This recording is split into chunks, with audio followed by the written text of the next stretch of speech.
एक राजा बताते हैं, बहुत नेक था, मुसलमान था और वो मांस नहीं खाता था।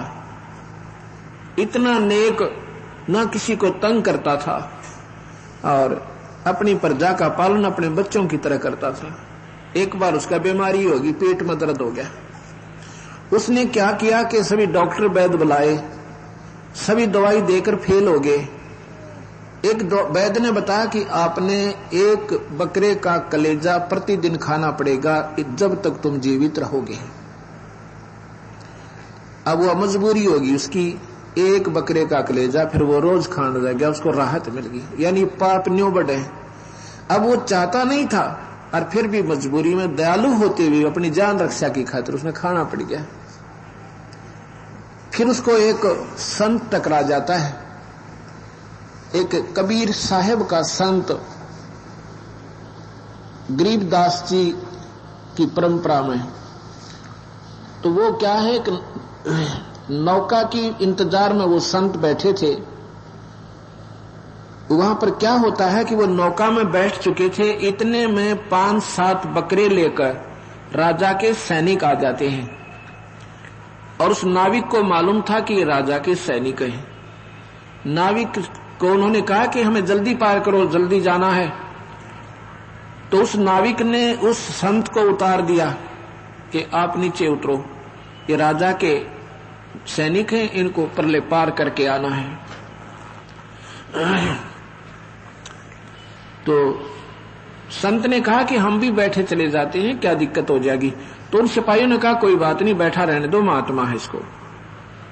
जब वो दरिया से जा रहे हैं, वो पूछते हैं अभी कहां ले जा रहे हो उन बकरों को, तुम राजा के सैनिक बताते हो, तुम बकरियां का क्या करोगे भाई।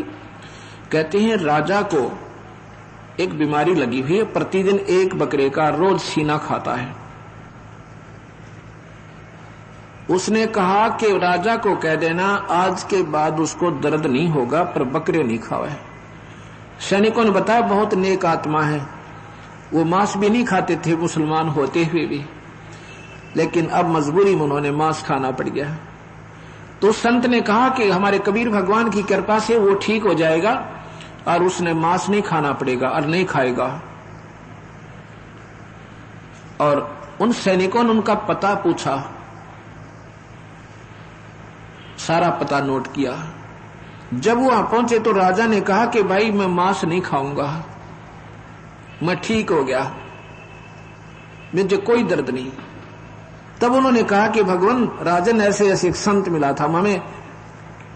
कहता किस टाइम मिला था कि इसमें ये बात कही। कहता उसके बाद मुझे पीड़ा नहीं है, मैं बिल्कुल ठीक हूं। उस संत को ढूंढा, उसके संतान भी नहीं थी, कबीर साहब की कृपा से साल भीतर उसका लड़का हो गया, और ज्यादा प्रसन्न हुआ। और फिर उन्होंने एक बाग और एक मंदिर, एक आश्रम बनाया उस संत के नाम पे, उसका नाम रामनगर रखा।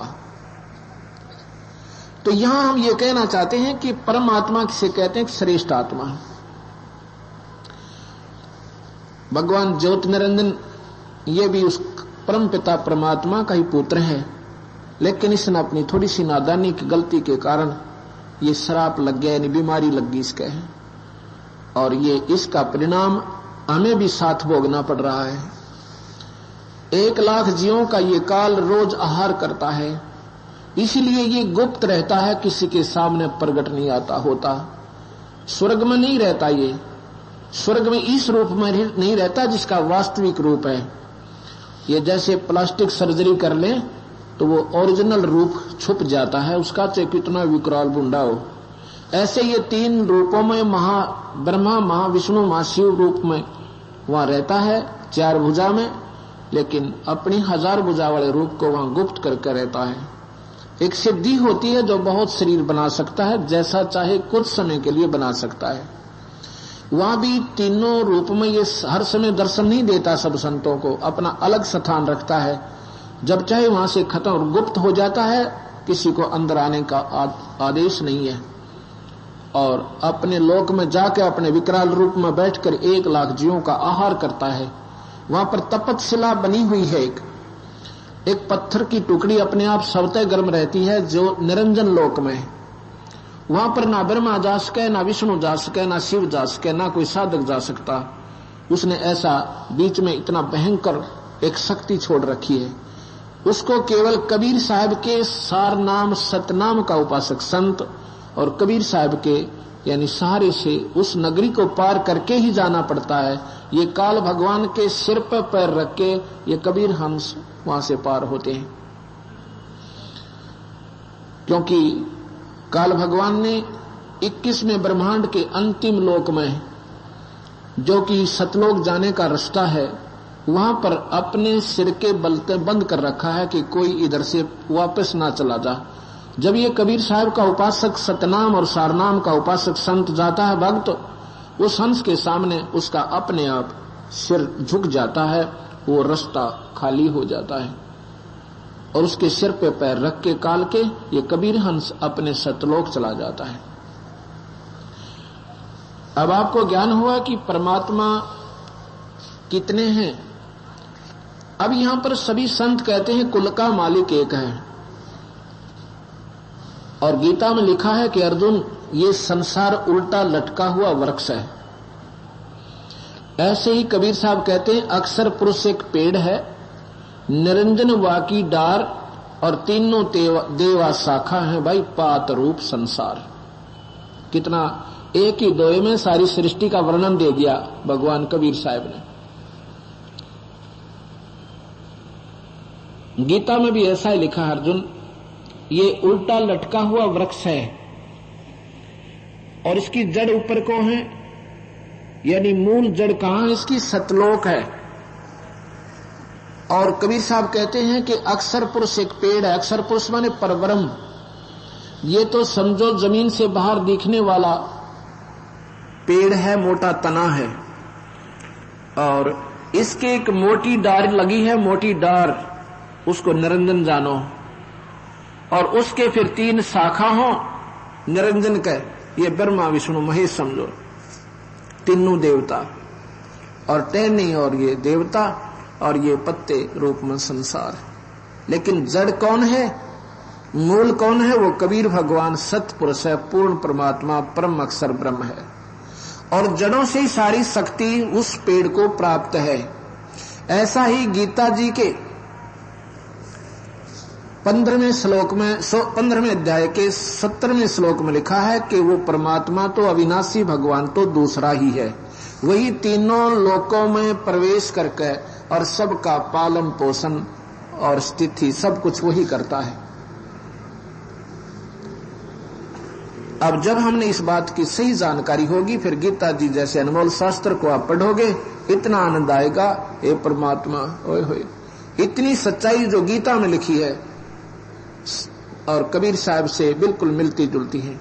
गीता में सिर्फ कमी क्या रही कि उसमें उस परमात्मा के पाने का मार्ग नहीं है, केवल ब्रह्म के पाने का मार्ग ओम मंत्र है और यज्ञ हवन है, स्वर्ग महास्वर्ग की जाने की। पूर्ण परमात्मा के पाने की यानी वे ऑफ वर्शिप नहीं है, पूजा की विधि नहीं है। इस करके ऋषियों ने हजारों वर्षों वेदों और गीता के आधार पर साधनाएं की, लेकिन वो बेचारे फिर भी पार नहीं हो पाए। रहे निरंजन लोक में, महास्वर्ग में चले गए और करोड़ों वर्षों तक स्वर्ग महास्वर्ग में भी रहे, लेकिन फिर महाप्रलय जब होती है ये सारे ही समाप्त हो जाते हैं और फिर सृष्टि रची जाती है। ये 21 ब्रह्मांड में एक ब्रह्मांड की, ऐसे ही हर ब्रह्मांड के अंदर न्यारी न्यारी व्यवस्था हर समय पर होती रहती है। और सतलोक कभी नष्ट नहीं होता, इसलिए उसको सत्यलोक कहते हैं, उसको अमर लोक कहते हैं, उसको बेगमपुर भी कहते हैं। बेगम जहां कोई चिंता ना हो, कोई दुख ना हो, कोई गम ना हो, उसको बेगमपुर भी कहते हैं। उसको अजर लोक भी कहते हैं। कबीर साहब के यानी पूर्ण परमात्मा के अन्य नाम भी हैं, जैसे अकाल मूर्त, शब्द स्वरूपी राम और सतपुरख। सतपुरख, सत्य माने सच्चा, पुरख माने भगवान, सत साहेब। अकाल मूर्त जिसका काल ना हो, वो परमात्मा की तस्वीर यानी वो सतपुरुष।